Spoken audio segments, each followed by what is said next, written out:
So, Caitlyn Clark was obviously on NBC before the game, and in fairness, for the third day straight in the world, Caitlyn Clark has been trending. For the third day straight, Caitlyn Clark has absolutely been trending. And, I mean, it's funny. Unrivaled has a bunch of... the CBA talks are happening, Caitlyn Clark's trending. Unrivaled gets a bunch of people watching, Caitlyn Clark starts trending. Heck, Angel Wilson's shoe gets released, Caitlyn Clark trends. It's kind of mad. It is kind of mad. But in today's New York Knicks versus LA Lakers game, the Lakers obviously lost to the New York Knicks by 12 points. And it's one of those things where Caitlyn Clark was even getting mentioned on the broadcast, and LeBron James, attempted a shot from Caitlyn range. So, I want you guys to guess what happened. I want you guys to guess what happened here. LeBron pulls from the logo. Does he A, drain the shot, B, hit the rim, C, airball 5 feet short? The answer is C, airball 5 feet short. But let's take a listen to what what they had to say. Let's take a listen to what the commentator had to say right here, because this was kind of funny. This was a kind of funny one as she is putting up the shot. The clock from the logo. I mean, look, Caitlyn Clark's in the house tonight, so we might as well try a logo 3, right? Caitlyn, take care of that. Luke, the clock. And it is funny with that shot. And by the way, that is literally a half-court shot. That is a half-court shot, but it's funny, if you guys don't know, the Caitlyn shot in Iowa is like the equivalent of here, where my cursor is. It's probably as far away distance as a half-court shot. And people underestimate how difficult a shot that is. You see it in Iowa, people that are just kind of going onto the there are people that are just they just go onto the Iowa court and start shooting from the Caitlyn Clark logo, and they're just heaving the ball. And it's where Caitlyn Clark set the damn record. It was nothing. The fact that those shots are nothing to Caitlyn Clark is still one of the craziest things. And not only that, and this is one of those things that I've always said has been one of the biggest things when it comes to women's basketball that they've decided to ignore, and there is a legitimacy that comes with it. We all grew up. I'm 29.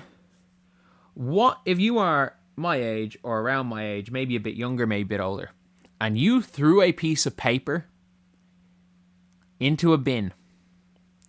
What did you shout? You shouted Kobe. I'm Irish. I had friends that didn't know anything about basketball. They shouted Kobe as the ball went in, or as the piece of paper went in the bin. When you took a shot from deep, what did you say you were shooting from? Depending on your era, you either got sent. It was either I'm getting sent to the bench, or it was then Jimmer range. It was Jimmer range for a while. For anyone saying, "Oh, it was Steph," it was always Steph range. No, it was from 2011 to 2015. The 30-foot bomb was considered Jimmer range. It was considered Jimmer range. Then, once Steph took over, it was Steph range, and now that is from Caitlyn Clark range. That is what that shot is from. Yes, old WNBA fans are be pissed off that, I don't know, you're not calling it Breanna Mabry range because she shoots less of them at a lower percentage and makes less of them. And by the way, Caitlyn Clark's rookie season shot better from 35 feet than Breanna Mabry did from inside the three-point line last year. That is a fact. But yeah, it is what it is. Actually, no, sorry, that is not a fact. She shot better than Breanna maybe from three last year. From the field last year. Not from inside the 3-point line. Sorry. That was actually incorrect. Caitlyn Clark was like 36% on the 35-footers, and Breanna maybe shot 35% from the field last year. Yeah, she shot worse than Caitlyn Clark. But that's the thing where it's like, it is a huge thing. She's not making a jump shot from half court. Literally from the S in Madison Square Garden is where she set the record from. It's where she set the record from. And that is one of the funniest things, again, that from the logo, to not hear from the logo from Ryan Rocco, the logo will always be owned by Caitlyn Clark. Like, I don't know how she can shoot the ball from so far. I actually don't. Like, it is so tough. Like, it is so tough to get that power in your legs. It is so damn tough. Like, I would have to heave from Caitlyn Clark range. I played ball my entire life. I played in a quote-unquote pro league, and the only reason I stayed on a roster as a kid was because I was a shooter. And I have 5 national shot put medals. And I still struggled reaching the basket from Caitlyn range. I would have struggled reaching the basket. The timing, the technique, if you're Caitlyn Clark to shoot from that far, you have to basically shoot not at the apex of your jump. You have to shoot the ball on the way up, but in a way that you're getting full power from your legs into your jump shot, which is so hard to do, by the way. Most people, when they shoot near enough the apex of their jump. If you're like someone like a Ray Allen who jumps really high and you shoot in 2 motions, it's an impossibility to shoot from that far. Like, it's an impossibility to shoot from that range if you're Ray Allen because he shot with 2 motions.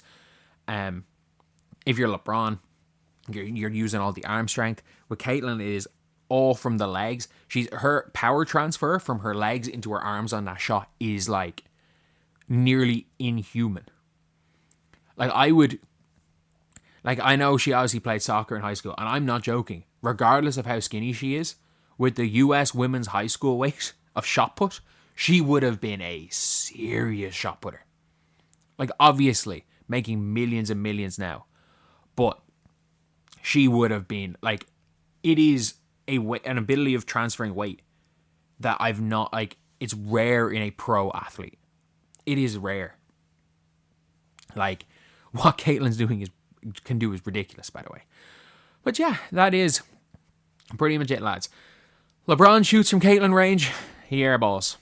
But it's Caitlyn range.